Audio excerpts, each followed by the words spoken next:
Just want to let you guys know about the Photo Banter YouTube channel. I've been uploading the video version of the podcast up there, so if you want to watch the video, as well as I've been making some other short form video content on there, and I'm going to continue keep uploading more stuff. So if you're not subscribed, if you could just go over to the Photo Banter YouTube channel and hit subscribe, it'd be much appreciated. Just kind of help support the channel and keep it growing. So let's go over to the Photo Banter YouTube channel, and like I said, I'm going to keep uploading more videos and some more projects I'm working on. But thanks so much. Before we get into today's podcast, I wanted to tell you guys about PicDrop. PicDrop is an image transfer tool I've been using personally for over 5 years now. It's how I send all my photos to my clients, and I can create custom galleries online, which I can access on my laptop, mobile phone, on the go, where I can download files. It's just a really intuitive platform that was actually designed by photographers with photographers in mind. So they really understand what photographers need when they're delivering photos to clients. And they're constantly updating the platform with new tools and things you can use to just kind of streamline your workflow and make it easier when sending your photos to clients. They have a cool new scribble tool. So if you're working with a retoucher or a client, they can make notes on your photos and really just make it easy to communicate with your client and keep everything in one spot. I can't recommend it enough. It's just, for me, it's a lot better than some of the more outdated platforms like WeTransfer and Dropbox. It's just a very specific transfer tool for photographers in mind. So with today's podcast, with the promo code BANTER, you'll get 2 months free of PicDrop. All you got to do is go over to picdrop.com, enter the promo code BANTER, and you'll get 2 months free. So definitely go give it a try. Let me know what you guys think. And without further ado, we'll get into today's episode. Welcome back to the Photo Banter podcast. I'm your host, Alex Gagne, and on today's episode, I welcome on photographer Michelle Watt. Michelle is a photographer based in New York City. She has worked with clients such as Time Magazine, Vogue, Netflix, and Nike, to name a few. In this interview, I speak to Michelle about how she got into photography, her experience assisting photographers such as Chris Buck, and how she made the transition from assisting to shooting full time. And I also speak to Michelle about some of her recent projects, such as her key art shoot for HBO's The White Lotus. And it's kind of dived into how Michelle approaches her work. She does a lot of really cool big productions where she builds sets and lots of props. And it's really just kind of cool to hear about her experience working on those type of projects and how she approaches it. But really amazing photographer that I was excited to have on the podcast. So I hope you guys enjoy this episode. You can definitely go check out more of Michelle's work at michellewattphoto.com and at wattphoto on Instagram. But as always, thanks so much for listening and hope you enjoy. All right, Michelle Watt, excited to have you here. You're doing a lot of cool stuff. Photography wise, I actually just recently discovered your work in the last few months, so I was excited to talk to you. But how's it been going? How's photography going this year? It's going a little less than last year, Yeah, me too. Me too. but yeah, a lot of these kinds of roller coasters, ups and downs. I think this is when I first signed with my agent, they told me that the trajectory for a new artist is usually you kind of have a good uphill slope for about 3 years, and then there's a little bit of a dip or sort of a plateau, and that's kind of where I'm at right now. I And how, didn't really believe them, but then I'm living it now. I know how it goes. When it's hot, you're like feeling great, and you're like it's not gonna stop, and then it slows down. That's kind of what I've been going through this year too. So, how have you kind of been managing the stress of all that? Does it stress you out, obviously, when it kind of slows down? And how do you kind of, as a freelance artist, not lose it? Yeah, that's a not lose it. Um, I really look at like every job I lose, I'm dodging a bullet. I feel like the universe, I try to believe that the universe has relatively good intentions for each of us. So I'm feeling like I try to kind of like go to saying earlier before we started, looking for the positive pocket. Um, I haven't done a personal project in a while, and I'm really trying to, and like been itchy to start doing that. So it's been good to have some of that downtime to focus on that and to, because you kind of need leisure, you kind of need empty time or empty space for those ideas to bubble. And I'm sure like when you're in commercial shoot mode. You're just like go, go, go, and you're just kind of in execute mode. You don't really have time to reflect as much and to look around and smell the roses. So yeah, it's been kind of a blessing in disguise, but yeah, it does get scary sometimes. And you mentioned personal projects. Is that something you try to stay consistent with, or is it just kind of when you find one, or like how do you kind of approach that type of stuff? I look at all the fashion editorials I shoot as personal projects, mostly because they end up being passion projects for every single person involved. And that's sort of how I got started shooting anyway. And so it's like, in some ways, it is the most fulfilling because everyone is just so down to do it. I mean, still like blown away when people are like, yeah, I will do it for no money. Like I'm doing it for no money ever. I mean, I'm putting my own money into it. But it's still it's like one of those environments where you really feel connected to other artists who are working with you because you're just genuinely there to show up and make something cool. Yeah, I think for the most part, I don't think most people that got into this are in it just to make money. It's like people want to make cool stuff and like have cool experiences. At least that's how I am. It's like obviously, I'm sure you get to work on these cool campaigns and stuff like that. But I'm sure some of the shoots where you're getting paid less, those photos might even mean more to you than some big campaign you made more money from, right? Yeah, yeah, for sure. It's a balance. I feel like there's two incentives. There's always two incentives. It's money or creative fulfillment, financial fulfillment or for creative Yeah. fulfillment. If you can get And both, so that's great. exactly, that's the ideal. And then with your personal work, because looking at a lot of the commercial work stuff you're doing, like stuff you're doing for HBO and different companies and stuff, it's like big production sets and crew.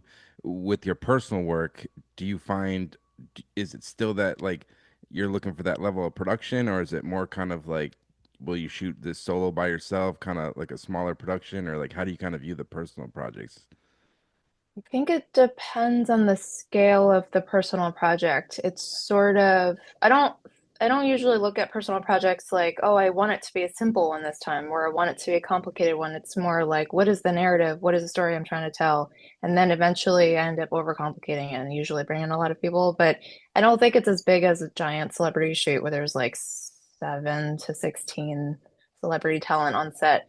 I mean, those kinds of shoots are usually it's a lot of PR people or like their people. It's not even the production in a way.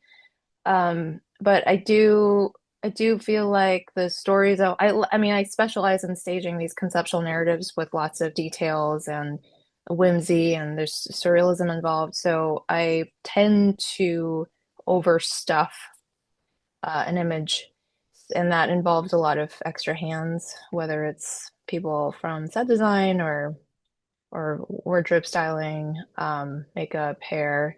Those teams also, I mean, it's individuals who also have their own teams because I really love shooting groups and it takes a lot of extra hands to get everyone prepped. And even for those shoots, it's like I really try to maximize. Initially, those are 1 day shoots because most people, I don't want to make people work for free for more than a day. Um, I guess I'm not really making them. They're deciding to Yeah, do it yeah, on their own. yeah.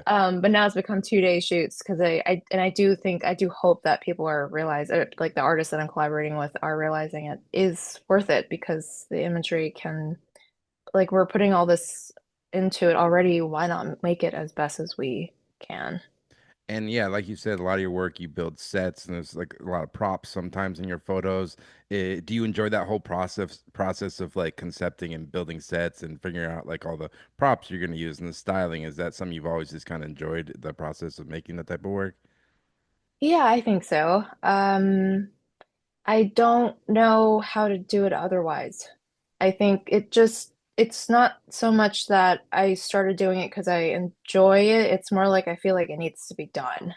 There's no other way. I have to go into that. I have to bring those people in. I have to, or if not, just do it myself. Um, and yeah, that's like the only way the image can be made. And one thing like obviously once you kind of make this your career and like you're doing it for a living, like once you start making like a certain style of work, like the stuff you do, do you feel like confined to that? Like I was saying, like if if you had an idea for a personal project where you just want to do, I don't know, I'm just an example, like you want to shoot black and white, natural light, pared down, or do you feel like now that you're known for this one type of photography, not one type, but like a stylistic, people know like that's Michelle's photo. Do you feel like confined to that now, or do you still, as an artist, feel like you can just still explore and do what you want, I guess? I think as an artist, I can still explore and do what I want. I think it's important to sort of differentiate yourself as an artist and yourself as a commercial artist or like a, a vessel for commerce. Art and commerce. Yeah, there you go. I think I when I first started shooting, I was really obsessed with trying to figure out how the style of photography I like fits into the space of commerce. How do I how can I survive in this space of commerce if I want to make money on this? Um, and I wasn't really sold on the fine art route because it felt equally arbitrary sometimes, or even worse, like the politics of it. It just feels like, I mean, there's a lot of networking involved in both ends, but it just so much of it is who you know, and it just felt so random, and the chances of making it into a gallery felt much less, like lower than a commercial space. Just looking in terms of options of surviving as an artist, a photographic artist. But sorry, I lost track of the question. Did I answer No, your question? no, it's fine. You're getting, yeah, you're getting to it. It's just, yeah, this kind of the thing I think a lot of people struggle with is like once you're trying to make a living off this and you become known for one style of work, like Mm, do you feel like you kind of just have to stick to that, or you have the freedom as an artist still just to kind of pursue the projects that might pop up, or if like obviously the work you're doing now, it's like high production sets, lots of color.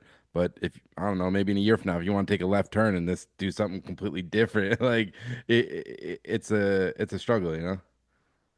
yeah, totally. I think, especially in New York, I'm not sure about Boston, but I know in New York, I think in order to do well, you kind of have to pick a lane Hmm. because there's so many photographers and the market is so saturated with such talented people. If you're kind of a jack of all trades, commissioners aren't really going to know what box to put you in. Yeah. And I think they look at you like you're a tool in their toolkit for the kind of story they want to tell or to sell their magazine or to sell their product. Um, I do think that it's possible to sort of start if you want to shift, it's possible to bridge the gap there a little and start you just have to really believe in yourself and believe in the vision and be able to convince people that this is the way to go. Um, I've It's funny because I call myself a fashion photographer, but I've never really shot for a big fashion Yeah, client. yeah, yeah. Um, and when I was first starting out, I didn't there was sort of this discrepant, like I didn't know, I specialize in staging these narratives. I didn't really know where that could live. And at the time I was thinking maybe fashion's the only space that where this sort of surrealism can thrive. It's a world of fantasy. We're creating these fantasies to sell clothes. And that's sort of the pillar of the industry. I didn't really know where else it could live. And then eventually other advertising clients started catching on. They're like, okay, maybe we can utilize this in these cool ways to sell our things too. But I still feel like in a way, fashion is sort of I don't want to say a goal, but definitely industry I want to try for. It's a really difficult industry to get your foot in the door. And a lot of my friends who are in it are like, don't do it. There's no money. You'll be going backwards. You'll be taking a step backwards in your career, which I think is really funny. Yeah, I mean, I think it's pursue whatever you want. Like, it's that's the exciting thing about photography. Is fashion photography, is that the thing that kind of inspired you like when you first got into photography? Were those like the magazines and photographers you were looking at early on? It wasn't the only thing, but it definitely was a part of the pool. I think it's because it was one of the only spaces where fantasy was so apparent, and that sort of I was really drawn to, deconstructing narratives in a way and putting them back together to work out some of my own personal issues. and I felt like fashion does something similar in a way. Um, yeah, No, that's great. I guess to go back, like, where'd you grow up and like, how do you initially kind of pick up a camera? I grew up in San Francisco, and I took photo classes in high school. Eventually, I went to Tisch School of the Arts for photography. Um, but it wasn't really from my perspective, it wasn't really a school. They didn't have a lot of teachers that taught you how to do things, but they taught you how to think about things, which has a lot of pros and cons there. And then the few teachers that did teach me how to do things, I latched on and like really milked them. But I do think at the end of the day, the thinking is what has sort of propelled me into the career that I have, because a lot of photographers, I mean, there's so many things you could just pick up on YouTube, like all the technical stuff, all the trade school stuff. But in terms of really thinking critically about photography and having a sense of visual literacy and understanding your impact every time you take a picture or put it out into the world, that I'm so grateful for that education at the end of the day. Like when you were going into school for photography, like did you already have like a goal in mind of what you wanted to shoot, or did that kind of evolve after, I guess? It definitely evolved. I think I had a sense of liking these sort of tableau scapes of shooting groups. I'm really inspired by European painting, where there are a lot of layers and there's like a lot of things going on. Your eye moves around the frame. Um, I think I like that the entire story exists in one shot, which I think is so cool. And it's not just one flat side of the story, it just keeps going because you can live on these little pockets all over the frame. And so I kind of had that as a North Star in a way, but um when you go to photo school, they're definitely not teaching you how to do that. Like they're not teaching you how to light for like immense productions. They're not teaching you how to shoot and direct for immense productions. It was just, like here's the zone system, here's a box, this is how you light this space, and these are the tools. And I think I was kind of feeling there like it was hopeless at some point because there was such a big gap between what the kind of education I was given and the vision that I had. But I just kind of kept going. I assisted photographers for about 8 to 10 years. And I think even then I wasn't really sure. I was just kind of doing it because I had already started. And assisting, I don't, have you assisted photographers? Yeah, I did it for like 10 years. Yeah, so like Yeah. it sort of it kind of gets addictive. Like you get one client and like you get one photographer, they recommend you to another, and then they get call you back, and it just you almost. I mean, I know a lot of lighting directors that just don't. They've just kind of given up on a career as a photographer because it can be so lucrative as a lighting assistant or digital tech. Um, so oh gosh, I forgot the question again.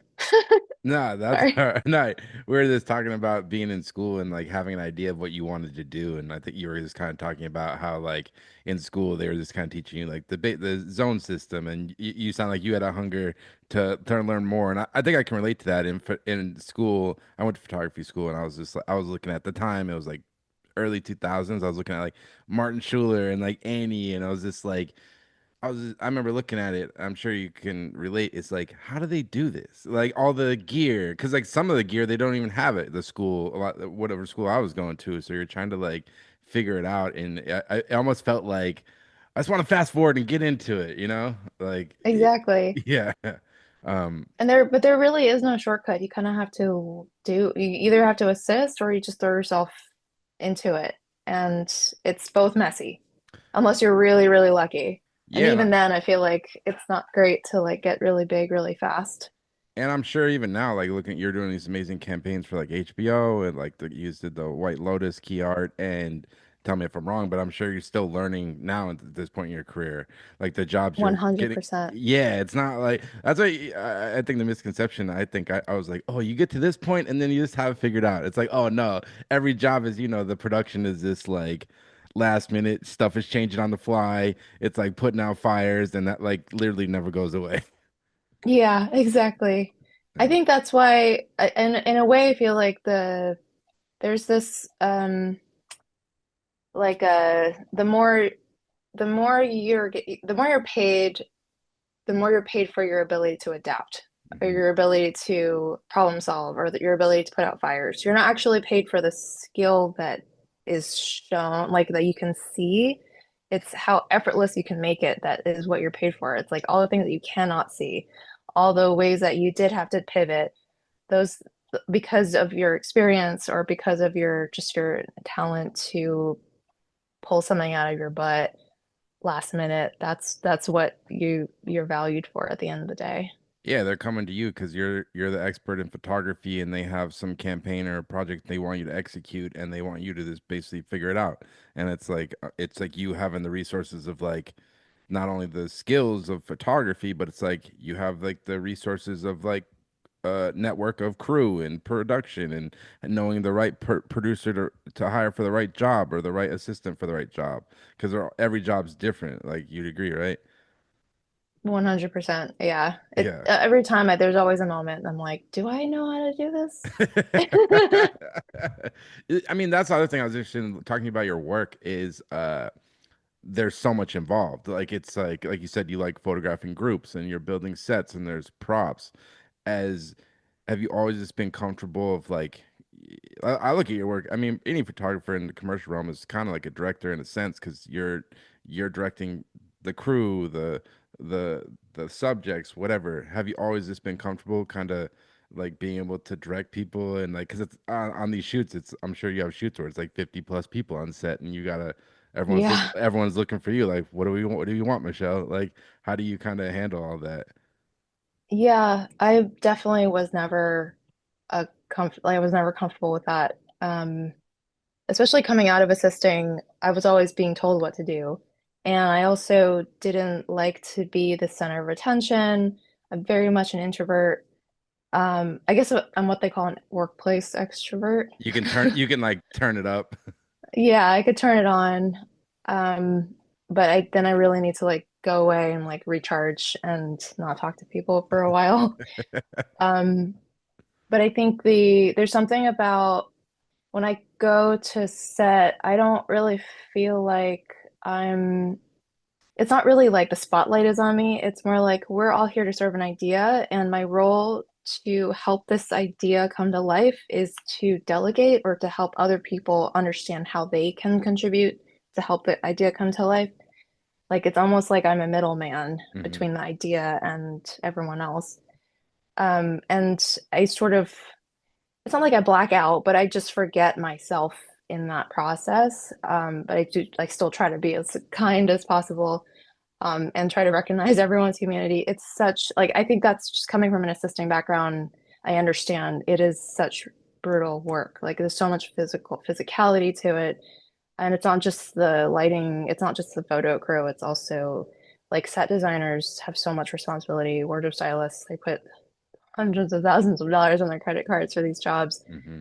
and then even talent to have to stand there and try things over and over and over again and have all eyes on you and then have to change a million times and have all these and really have to hit your mark. It's just it's kind of there's a lot of trauma bonding for sure.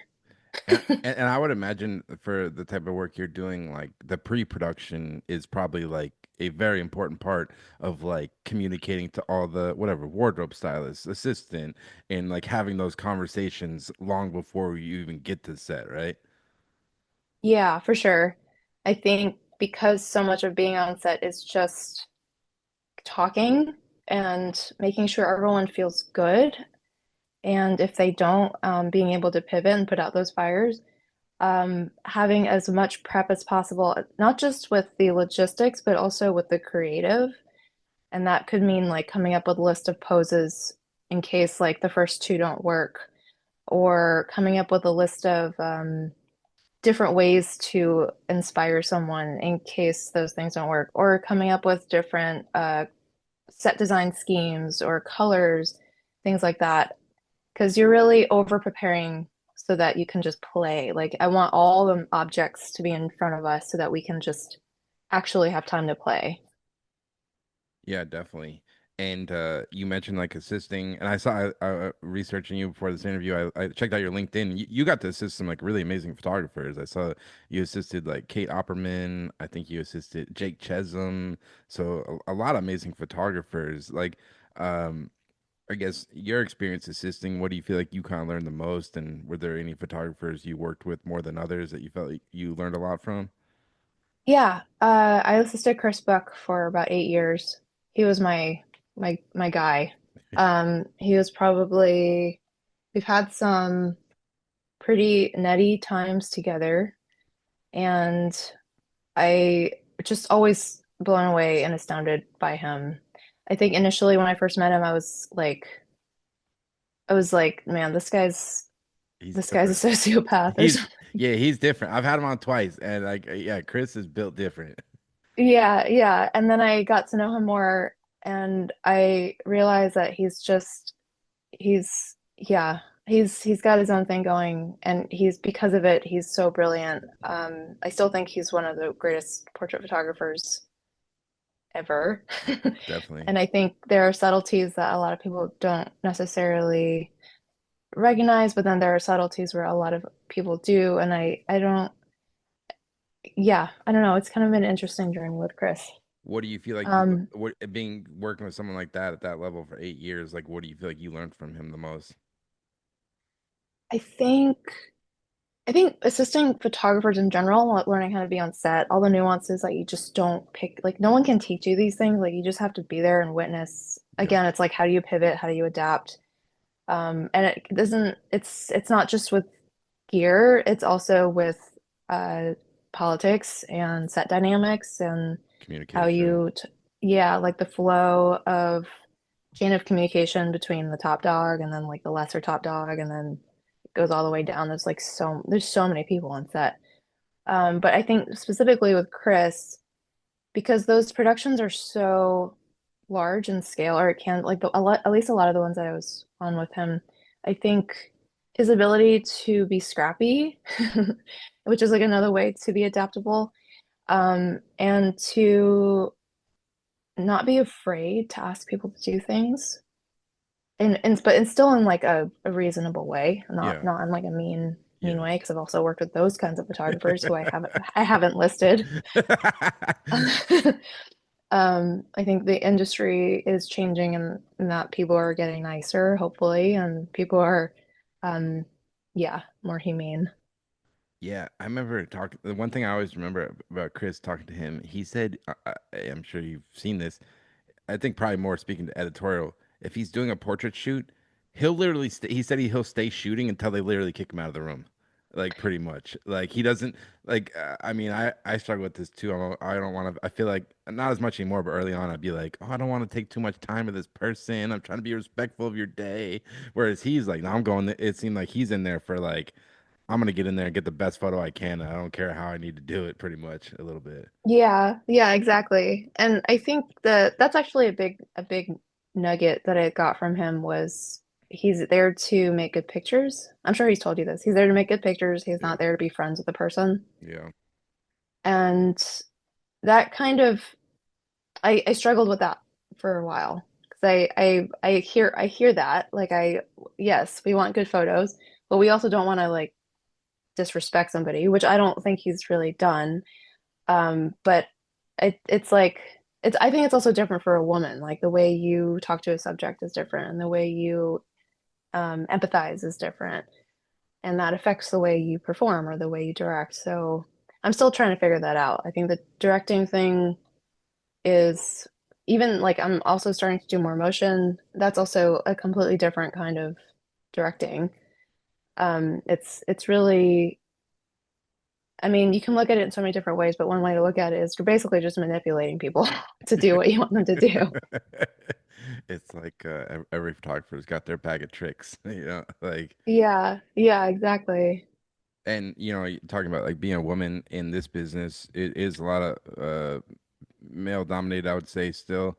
And you got to assist some female photographers, Kate Opperman. Um, how was that experience? Like, was getting in this business as a woman, did you feel intimidated, or like, what would you want people to know about your experience, I guess?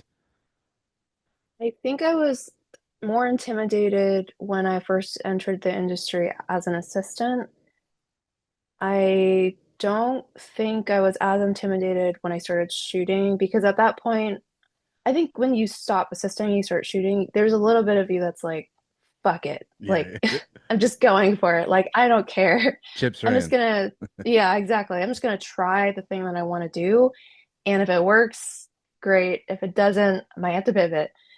Um, and I do, at the end of the day, I do believe like that's the way to go. Like, you just have to do the thing that you want to do because there's too much other noise. Like if you try to copy someone else's style or you try to be someone else, you're just a lesser version of that person then. Mm-hmm. And do the thing that it's like all your experiences accumulate into this one thing that you want to make, which is at the end, it's going to be different.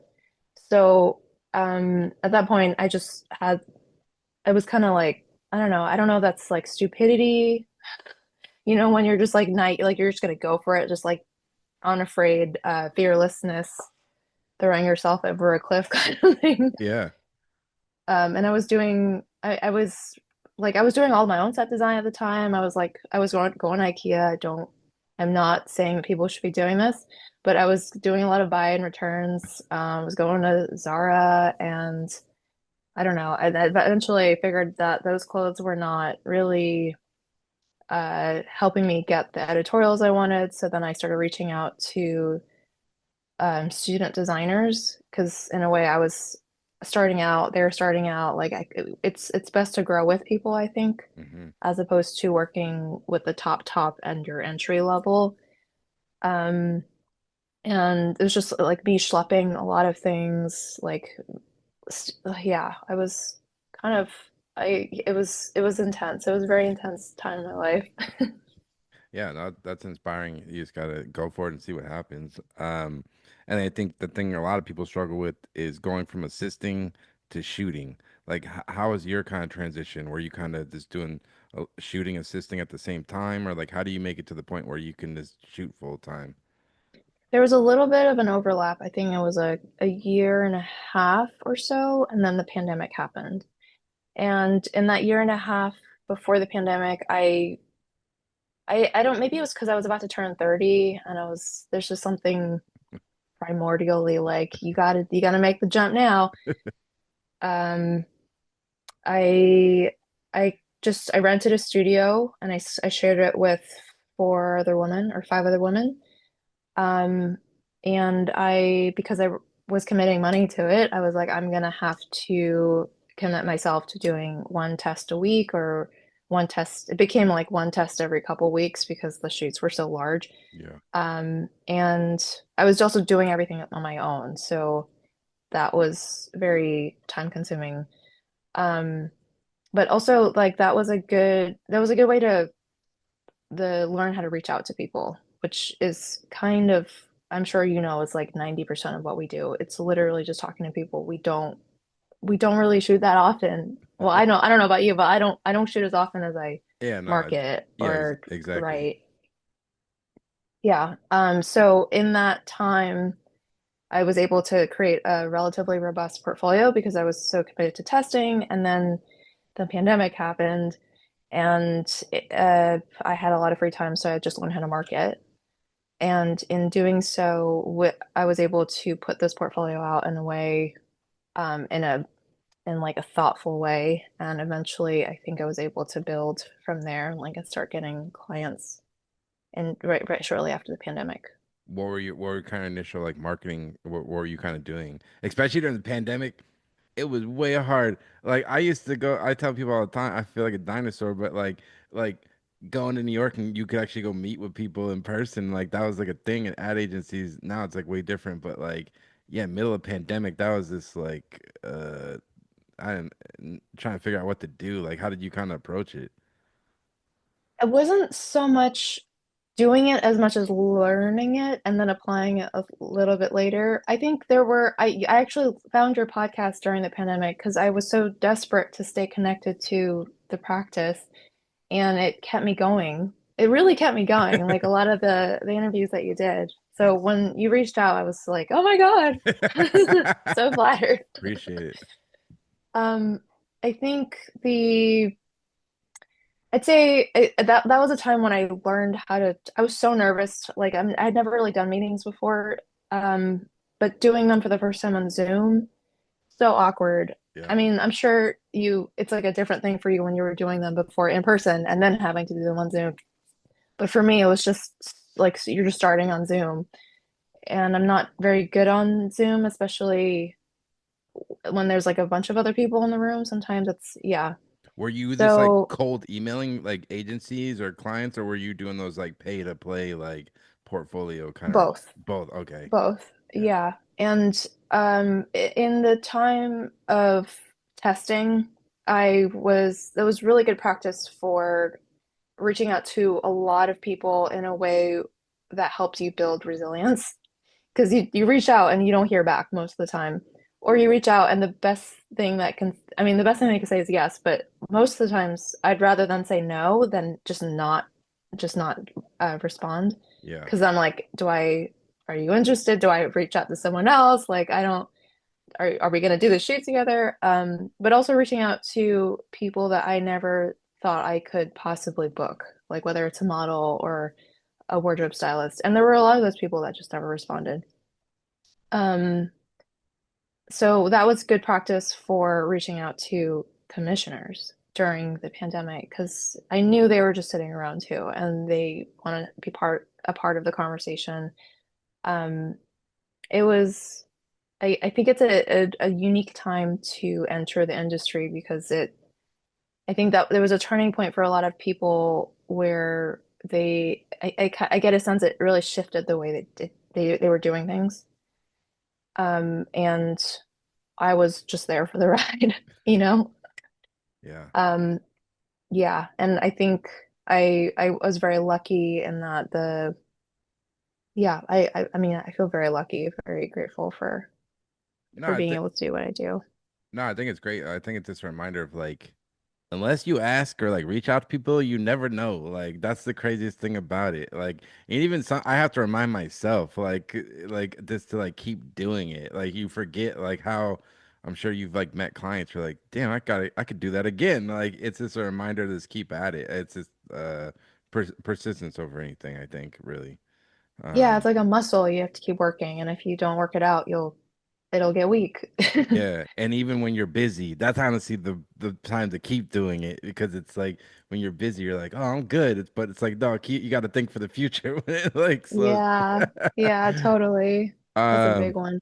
and then I guess in terms of your work, like, do you feel like it kind of took you a while to find your voice as a photographer? Like, you feel like your style and aesthetic has it kind of evolved over the years, or like, how do you kind of how do you describe your work and did it kind of take you a while to find that voice, I guess? I think I was always afraid of the Tableau work that I wanted to do. I think it was in 2012 or 2011 or something. I think it was the very first New York Times portfolio review, and I for some reason was accepted into it, even though it was all documentary photojournalists, and then it was me, and I had like 5 pictures to show, and it was like college work, and it was all these tableaux that I made. Um, and the one of the reviewers I got, she she just did not understand what I was doing and she tore it to pieces and I was distraught and I was like I came out crying and I was like I'm never pursuing photography ever again and that's something in that experience really scarred me and I like never wanted to touch the kind of photography that was true to me until like 10 years later I was able to come out of that and face like look if I'm not doing it and no one else is doing it and I wanted to just lay eyes on it I should tap into this.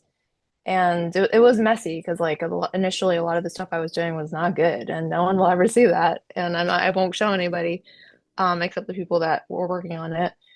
But eventually I think you just have to keep at it. Like every time I concepted a shoot, it touched upon these scary Tableau group shot things, layered narratives, big sets.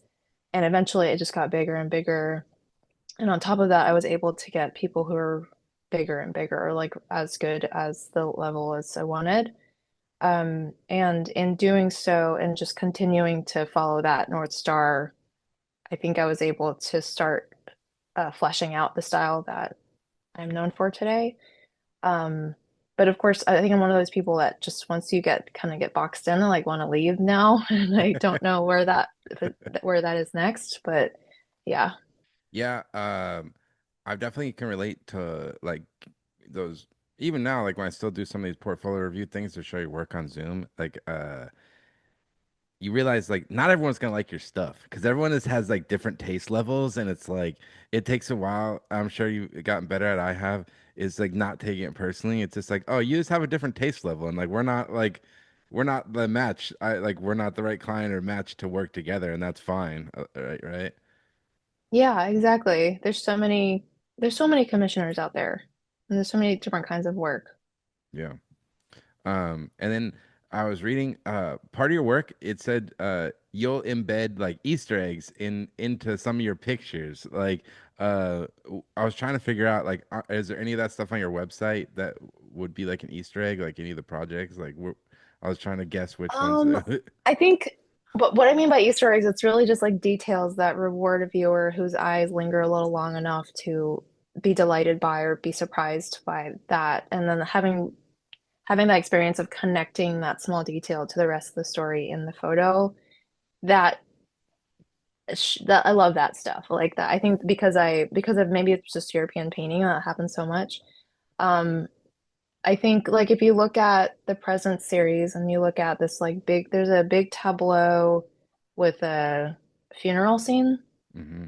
I think what I mean by Easter eggs, there's so many little things going on. I'll pull it up. Um, yeah, if you go down a little bit to presents on Right the here. left, Yeah. yeah, you click that image. There's just so many little things like the girl with the ice cream, and then there's the dog. And if you look really closely, the man standing next to the casket is holding up a phone. Mm. Um, and yeah, it's just these little things that as a viewer, it takes you an extra second to go in and understand, like, oh, this is what this is about. And like the guy on the right's eating, it's kind of offensive because this whole series was kind of about how we're just on our phones all the time and we're not really connecting to each other. So what happens when we attend an event where we're meant to connect to each other And and yet we're still kind of distracted? was this a commission or this was a personal project? This was a personal project Oh, and we pitched it to a magazine. They ended up publishing it. wow. So a shoot like this, like how much like pre-production and then I guess the actual shoot itself, like how much time like went into this project?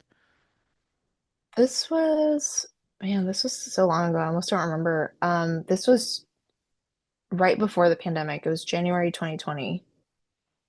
Um, It was probably like a month of pre-production. I remember working with the wardrobe stylist, super talented Marissa Ellison, and she brought this loose concept to me, but she didn't know what it was going to look like. She just had this idea about people being obsessed with their phones and wanting to do a fashion series on it. And then I brought in this foundation of like I want it to be a lot of people because I think that's a good opportunity to tell the story. Um, I think we started working on it mid-December. I remember working through Christmas, And and was this shot on location or you guys were building sets like in a studio? this was shot in a church in Brooklyn. Oh wow. And all three of them, like all, there's three stories here. There's the wedding, there's the dinner party, Hmm. and then there's the funeral. They're all shot in the same building. That's incredible. And in terms of like finding talent for like a personal project like this, how did you guys find the subjects for this project? This was I believe yes, we got a casting director for this one. When we pitched the idea to her and she was interested in helping us cast it. So she was able to find people who were interested in doing it. And And I think that was my first time working with a casting director because I was just so surprised that we were able to get such high quality models. oh yeah, because they already have like a Rolodex of people they probably work with and stuff like that to pull from, or how? Yeah. Yeah, yeah, And it's not just that, it's that they have access. yeah.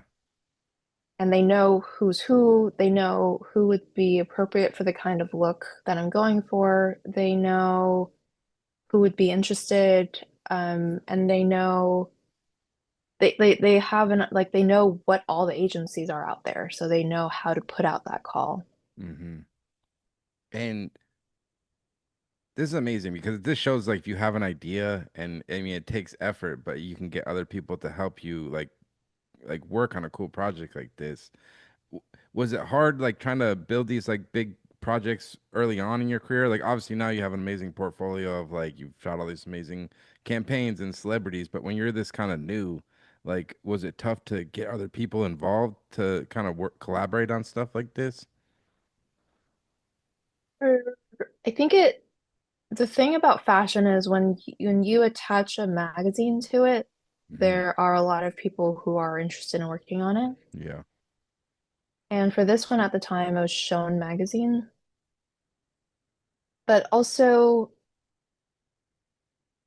I think this is kind of where finding people to grow with is really important because you start learning. I mean, you're both kind of starting out, but you both are really passionate and you're both willing to work hard and you both have like assisting experience or set experience under your belt. Um, there's a lot of trust, like kind of blind trust that you got to put into it. Um, but I think at the end of the day, it's one of those things where if you believe in the vision and you can really see it and you're like, this can be really cool, and you just start talking about it, it's infectious. Like that energy is infectious. Believe it enough, you believe in it enough, people will also believe in it. And then they'll start coming on board. That's amazing. And like for this project, obviously there's a lot of people involved and they all have their own like opinions.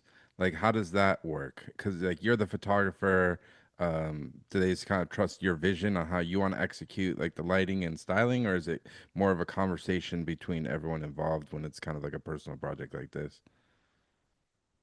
Um, for I think in this case, they really look to me for direction. Mm, And they didn't necessarily, I mean, there was no creative director. Like I was the creative director technically. yeah. And everyone was so concerned, like each department had so much to do already. They couldn't concern them. Like the makeup artist isn't going to concern themselves Yeah. at the lighting Yeah. because Yeah. they have 10 people to do makeup on.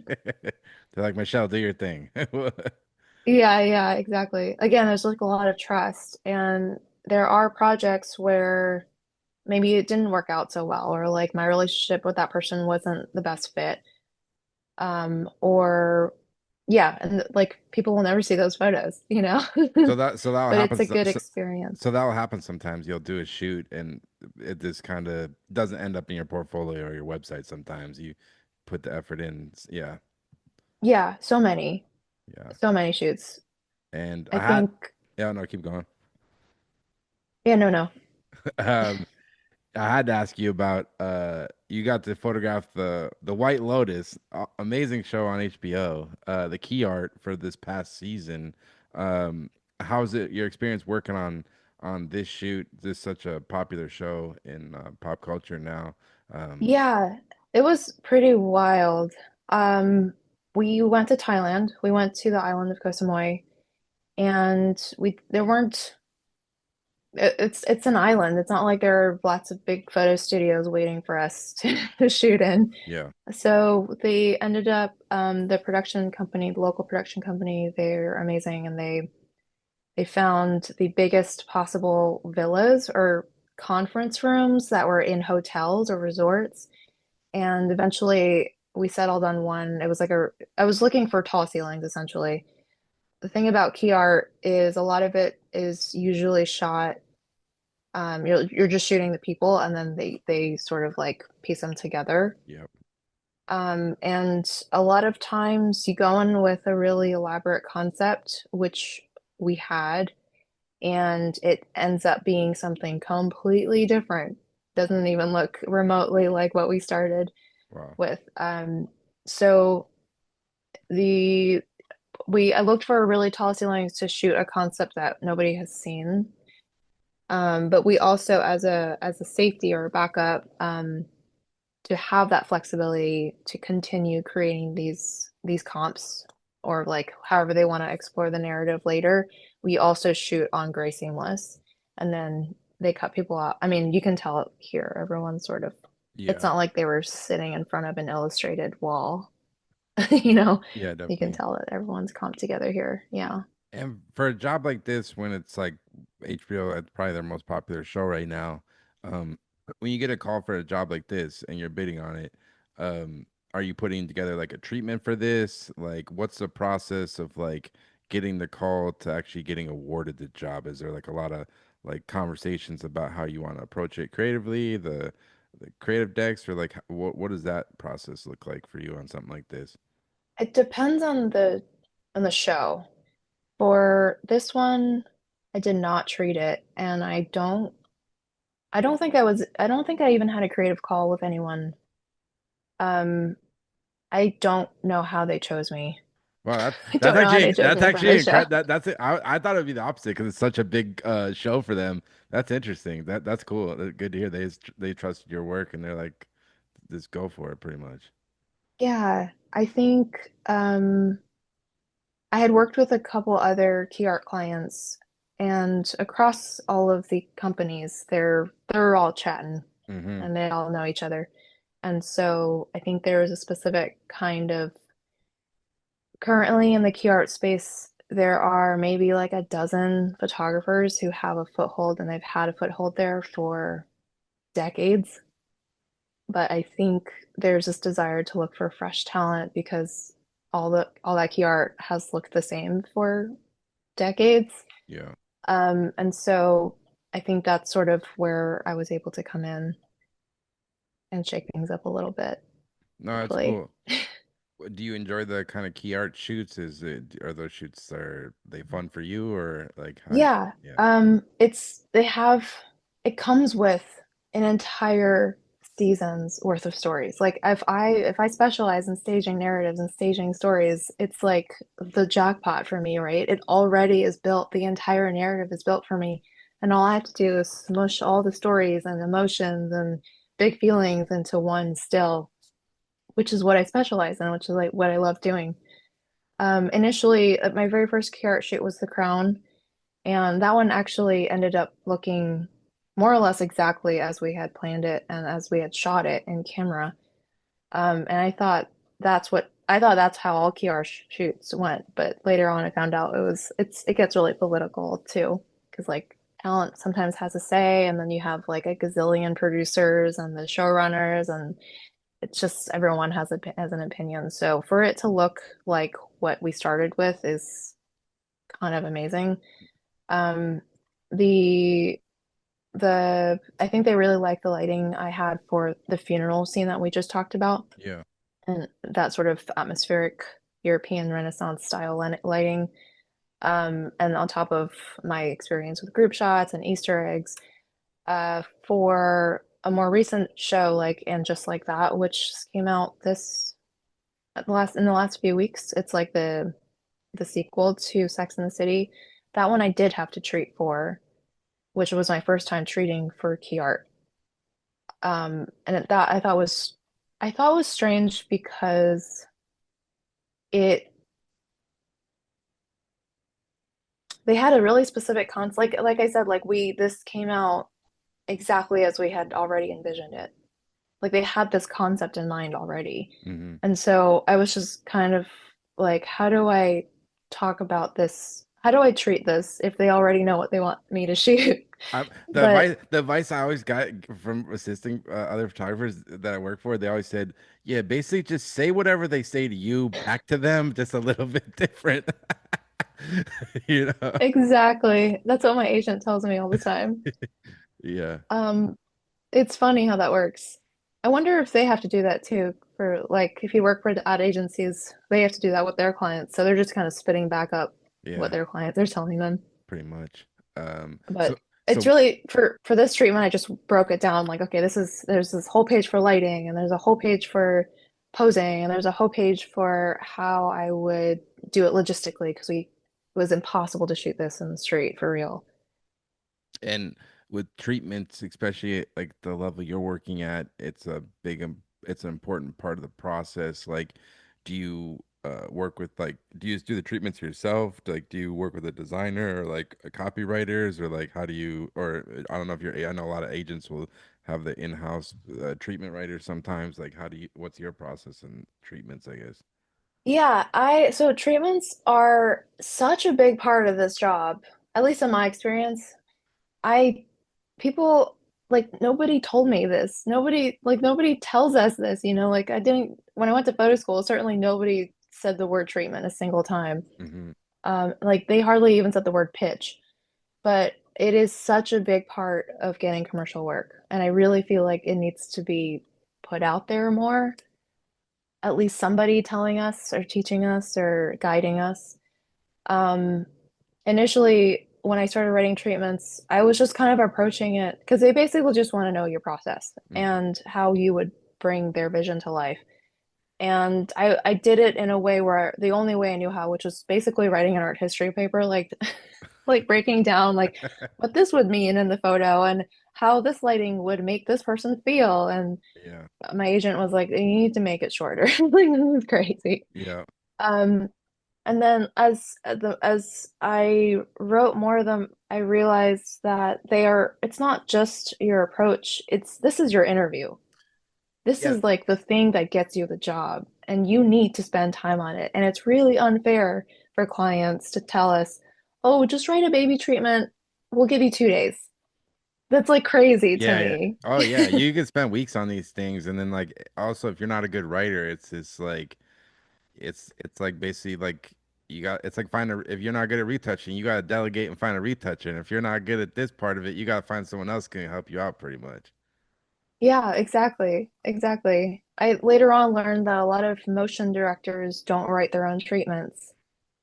I was shocked to hear that because I was like, wait, you're saying that Oh they yeah. hire someone else to do this, to write in Yeah, their voice? but I don't know how, I mean, unless you just got tons of money, yeah, because there's all these companies out here that will do your treatments for you, but it's just like I mean, if you're hit, you got to be your hit rate on booking jobs that you're bidding on has to be pretty high to like balance out the like $3,000 or whatever you're spending on a treatment that a job you're not gonna get. So that's like kind of the challenge, like Exactly. yeah, I'm sure it gets expensive, but I do think that writing the treatment also is a way for me to work out. It's kind of like pre-production, pre-production, yep, because you're working out all the things in your head already. So by the time you have to execute, all the dominoes just have to fall. yeah.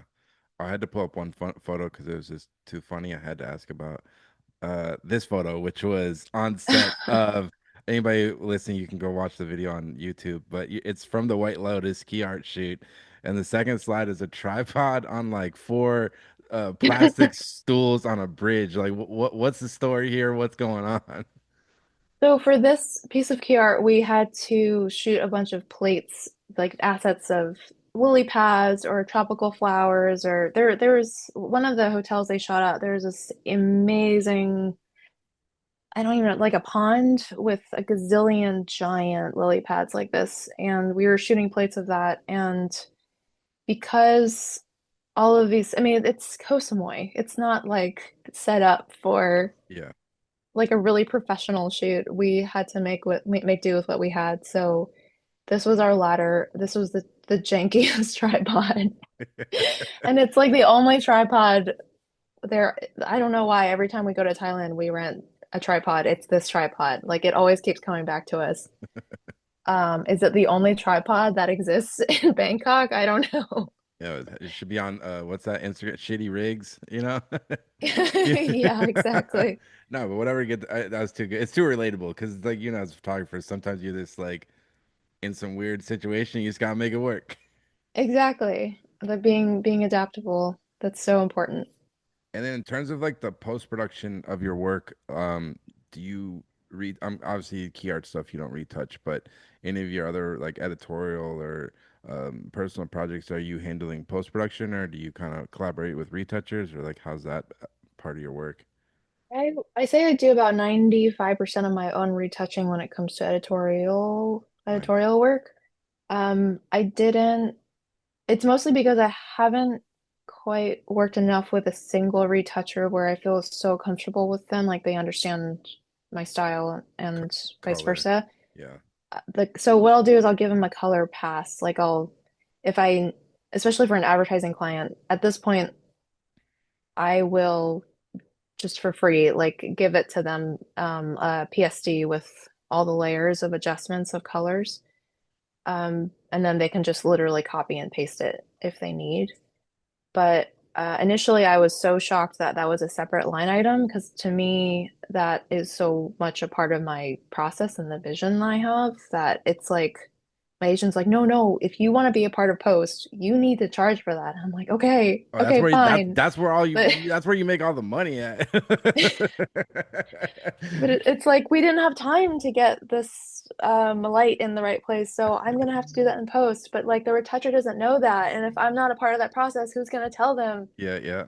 It's like I want these to look good. I want to create portfolio pieces at the end of Hmm. the day. Yeah, definitely. Um, and then you mentioned a little bit, you're rep by Redeye Reps. How long have you been working with them, and like what was kind of what made you decide to partner with them and work with Redeye Reps?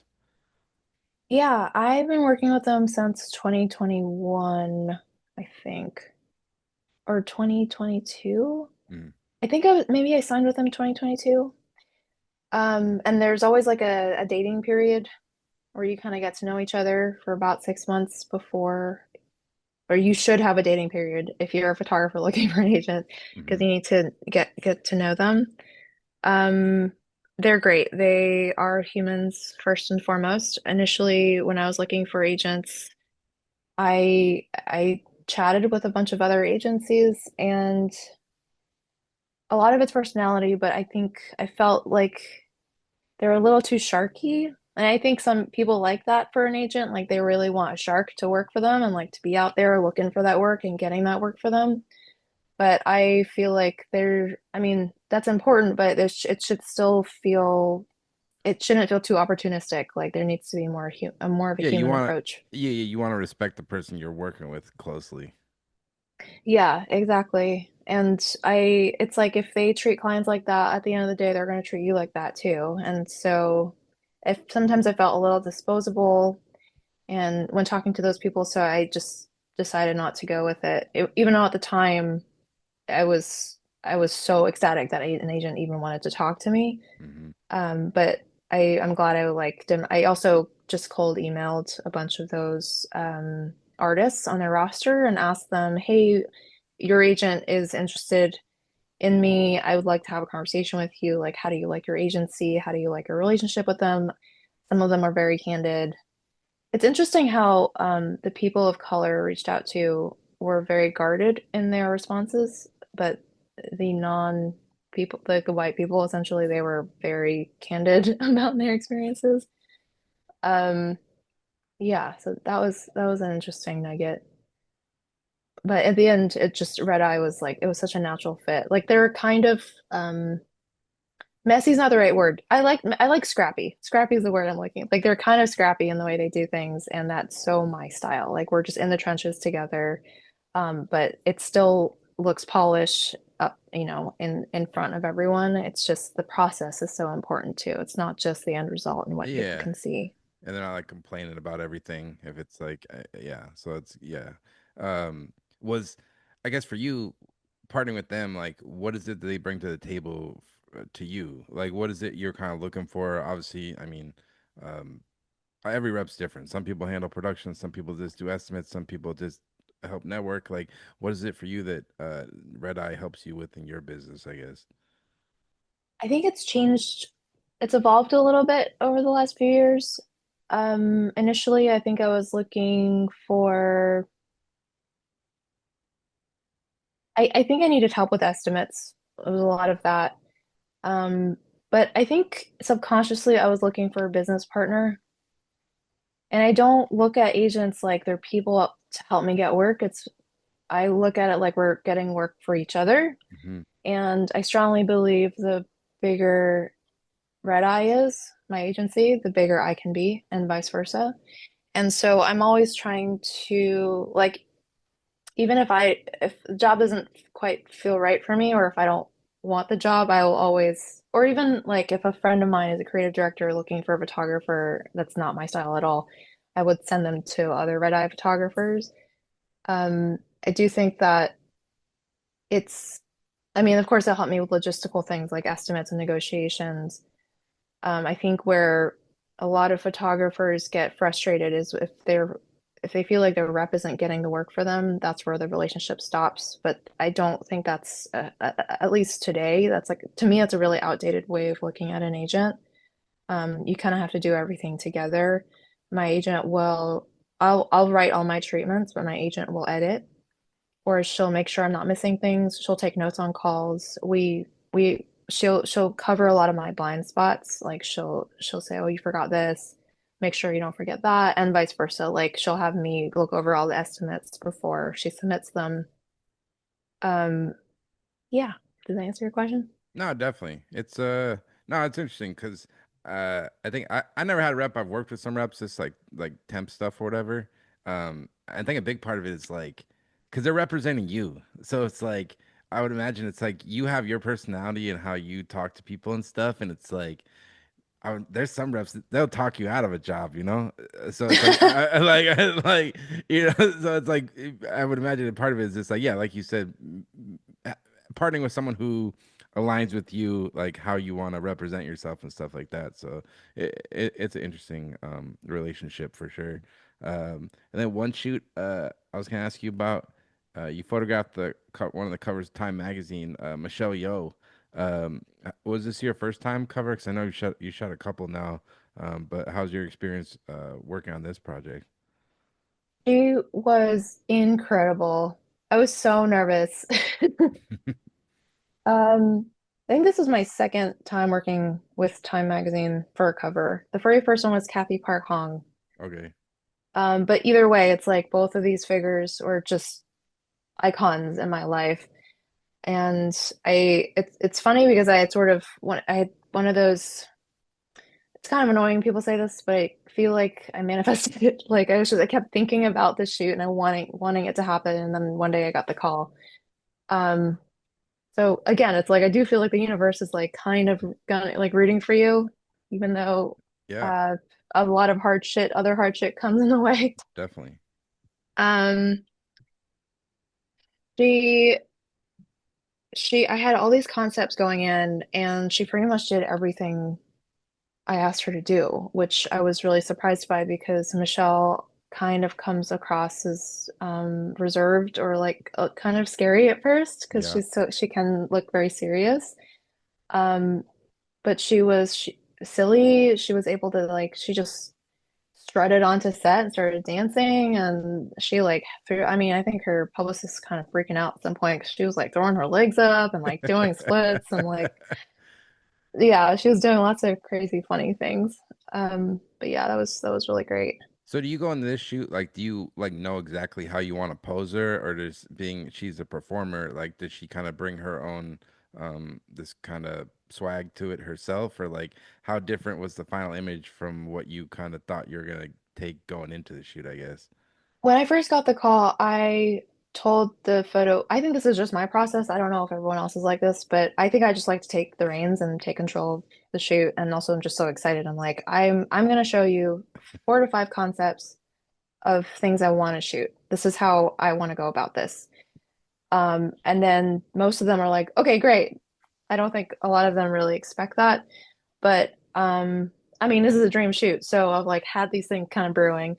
And I think I pitched, yeah, I think I pitched 5 concepts for this one. There were 5 sort of visual styles. And at the end, we only did 3, but we kind of mushed some of them together. So with this one, this one's probably the most conservative one where she's just standing really regally in a really beautiful dress in this sea of blue. Um, I don't I don't remember, you know, sometimes like you have a really specific idea and you shoot it, but it turns out completely different. Oh And yeah, then this is the thing that lives on. yeah, So I don't honestly, I'm so happy with how this turned out. I don't even really remember the original concept for this yeah. for this one. No, definitely. Um, but this was great also because the wardrobe stylist knew her very well, understood the context of her being from that movie this year for this particular year. Hmm. So she was able to pull a dress that was very evocative of those feelings of like, you know, the eyeball, like the googly eyes. Hmm. And then this idea of the universe warping and you know, it's just like a lot of those themes are here, but her also owning the space. Because what is the back? Is it like a Schmidly backdrop or one of those textured backdrops, pretty much, or is this what is the It background? was it was a Yeah, yeah. painted backdrop, yeah, Uh, on carpet. yeah, it looked great. And I think I saw you photographed her again. For I think at the Oscar shoot. Oh, at the Oscars, yeah. Overview, which I think it's in here. Yeah, here you go. Which was so you basically set up a studio like at the Oscars and as Yep. the yeah. How's that? That seems like a chaotic. I know I think they always have different. There's like multiple studios going on. I think sometimes I know Selger has done it for years, and I know some other photographers have done it. But what was your kind of experience working on this? It was really wild. It was probably it was the coolest shoot I've ever done, but also the most stressful thing I've ever done. And I think it took me a while to recover after this one. I don't envy anybody who has to do shoots like this or Because gets the opportunity. what do you like set up backstage or like where do they even have this like set up? Yeah, it is backstage. So essentially, they get their trophy and then they're just sort of stunned. And Hmm. so, I mean, I just can't imagine being one of them too, just so stunned. And you have to kind of, they're being herded like cattle Yeah, because they're so stunned yeah, and they don't really know what's going on at the time. So they're getting herded backstage through all these stations. yeah. Some of them video, some of them photo for different channels or for different platforms. And it just all kind of happens at once. Unless you're nominated for another category, then you go back to your seat, like the directors were for that movie that year. And so ours was just one of the stations, and it's so tight back there. The set was it was so small. It was like 10, maybe 12 feet wide by 15 feet deep, maybe. And to fit an elaborate concept and to fit all these people, not just talent, but also like lighting and the digital tech and the producer and the set designer kind of needs to be on standby. She's bringing in posing tools. It was a really tight squeeze. And then on top of that, having to direct talent who's just sort of like a zombie walking in because you're just like, I can't believe this just happened. And there's probably like a lot of distractions behind you, like there's people and like trying to like We rein them we put in. up Yeah. we put up a black curtain. Okay. Yeah, it was just how do you focus? Again, it's like how do you're just manipulating people, right? So like how do you manipulate the situation to get the photograph that will make everyone happy and make them happy? I think for the one of Jamie Lee Curtis, she she was definitely I think she felt a little stunned at first. But there was a moment I just said to her that like just this it says I think that some of the words are like proud or regal aspirational. I was like, you just won your Oscar. How do you feel? Look into the light. And she just instantly embodied it. And we got the moment. She loves this shot. That's amazing. Yeah, because She that's ordered 5 of these prints for oh, me. nice. Hell yeah. Yeah, 'cause that's all you don't even know who you're gonna be photographing that day because you don't know who's gonna win. So it's not even like you can prep like, hey, I'm photographing this person. You're this. Yeah, that's interesting. A very unique challenge. Yeah, for sure. It's usually I like to do a little research on each person before going in, but initially the Academy gave me a list of like 150 people. I'm like, I cannot remember all of these stories and I can't remember all of these people. Yeah. So it was just one of those trust your instincts and trust that you're going to know what to do when they show up. Then a couple more questions. I'll let you go. This is great. This one I had to ask you about because this guy's just always in the news now with all the AI stuff. Yeah. You photographed Sam Altman, who's like the CEO of OpenAI for Time. Looks like 2 years ago. What was your experience with this guy? Because especially for our industry, it's a hot topic because this guy basically he wants to get rid of like any no more copyrighted. He just wants to have like basically be able to use anything. That's his whole thing. So it's like very interesting topic. But I guess what was your experience working with him photographing this? So I also had all my personal ideas about AI going in, and I had all these concepts. It's interesting how much you ha how much power you have as a photographer when you're doing these things because you are creating their likeness, you're creating their image Yep. in the name of what? It's up to you. Mm-hmm. And I had all these sort of dark ideas going in, and I wanted to make it feel a certain way that actually did not align at all with his personality because he was the nicest, kindest, sweetest, most gentle person, like so, like just so nice. And his team also so nice. And everyone was just like so down to be there and like was having a great time. And it was a small team, but it was still one of those it felt like these people are human Mm-hmm. first and foremost. But the issue was I had already set up all these concepts and like I already got this chair, I already set up this light that was like kind of ominous looking. I'm just gonna have to shoot it, like no choice. But I do think that there are some of the shots he looked a little more it's hard to shoot to take a photo of him where he looks really ominous because he is just so sweet looking. Mm-hmm. And I think there's this interesting dynamic between his sweet face and this more ominous background um, that kind of makes the shot for me personally. He was also weirdly flexible. So he was kind of Yeah. contorting his legs in this way that I was like, oh, okay, yeah, Yeah, let's let's go with work that. with this. Yeah. But yeah, I guess like for you, like I mean it's a hot topic in photo industry now with like AI and stuff. Are you doom gloom on AI or do you think it's gonna be if I guess for what we do, I mean, what do you think what's your take on it? Is it just gonna be I uh, think there's no point in feeling doom gloom because it's not going away. mm-hmm, Like this is the worst AI will ever be. That isn't like that's crazy to me that this is the worst AI will ever be. And because of that, we either get on the train or we get left behind. It's not even being left behind. It's more like you will still get on the train just begrudgingly. Like you'll be forced onto the train.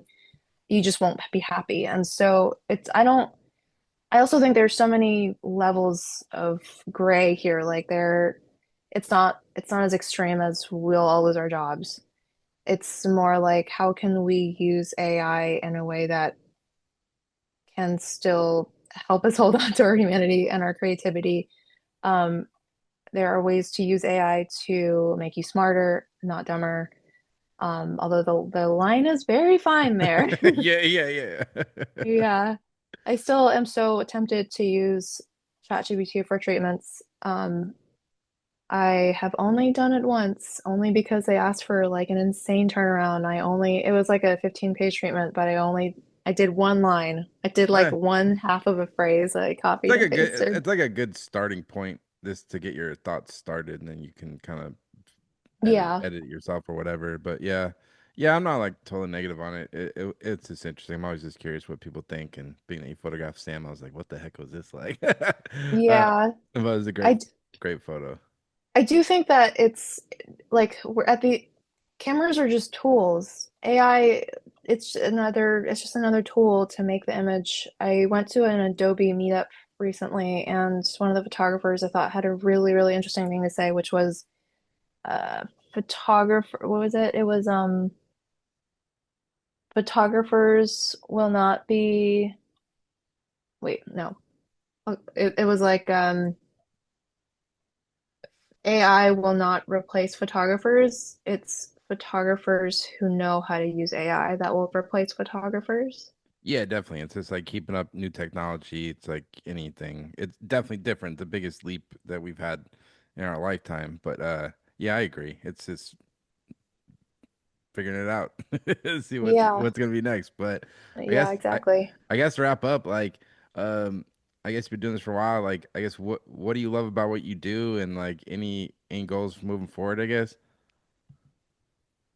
Um, what do I love about what I do? Treatments. God. uh, I hate writing treatments. no, yeah. Um, Gosh, I think it's a privilege to be able to, I still can't believe it's a job. It's a privilege to be able to make pictures and make money making pictures. I think getting the access that I get is a big part of why I love it. Getting to tell the stories that I want to tell. I think initially I had a lot of these questions like, why do I want to do this? This is such a difficult career. What is the point? And I think it's getting the access to getting the ease, like getting to choose to tell the stories I want to tell. And like, earlier I was saying, I just want to make it to lay eyes on it. And I'm hoping that other people want to lay eyes on it as well. But it's just like you got to get it out of your system and get off your chest, like Yeah. these expressions that you have. So I think that's what keeps me connected to it. And anything you're excited for moving forward? Anything you're hoping to work on or I've got some personal projects brewing, nice. but I will not say All what they right, are yet. stay tuned. But Michelle, thanks so much for taking the time to do this. It's a real pleasure talking to you, and yeah, much respect for your work.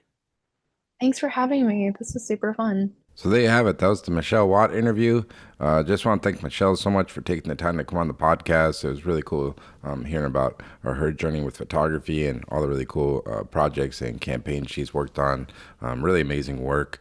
Definitely go check out her website at michellewattphoto.com, and you can follow her on Instagram at wattphoto. I'll put the links in the show notes, but definitely go give her a follow. She's always posting up cool work up on there. And as I mentioned at the beginning of the podcast, with today's episode, if you enter the promo code BANTER, you'll get 2 months free of the pick drop image transfer tool. All you got to do is go over to pickdrop.com, enter the promo code BANTER, and you'll get 2 months free. So definitely go check it out and let me know what you guys think. And if you want to watch the video version of the podcast, you can just go over to our YouTube channel. It's the Photo Banter. If you could hit subscribe, it'd be much appreciated. Just trying to keep growing the channel and do more videos. So keep an eye out for more stuff I'm going to be working on. But as always, thanks so much for listening and take care.